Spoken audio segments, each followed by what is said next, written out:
This animal cemetery claims to be the world's oldest. In over a century, it's become the resting place for countless pets, including celebrities, like this Hollywood star. Today, it's the owner of this deceased dog bidding farewell to her companion. Mimi Benchik had her dog Schwider for 13 years. He died of heart failure. She paid €500 for the funeral. It's practically indistinguishable from a human burial.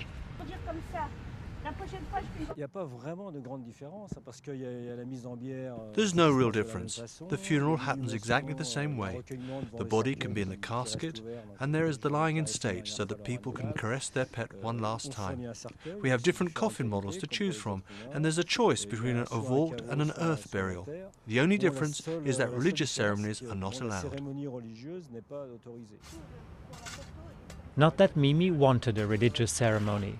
What she does want is a place where she can come to grieve in peace. To be able to remember him, to come here as many Sundays as possible, except when it rains, or if it's really too cold. Heavy rain has not prevented these two friends from paying a visit to their deceased animals. Dominique has buried generations of pets here. The very first was her childhood cat 40 years ago. The death of a pet is always painful.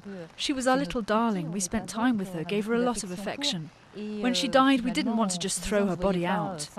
In those days, there wasn't much choice. Cremation for cats didn't exist. The only alternative was to chuck her in the bin, but that was out of the question. Michelle buried two dogs here and visits their grave every few months. She says she naturally treats her pets in death the same she treats people. An attitude she knows is controversial.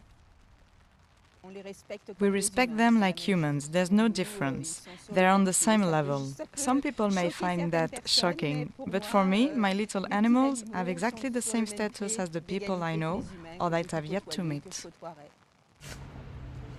And that view is spreading. No wonder that more and more pet owners want a proper funeral for their deceased furry friends.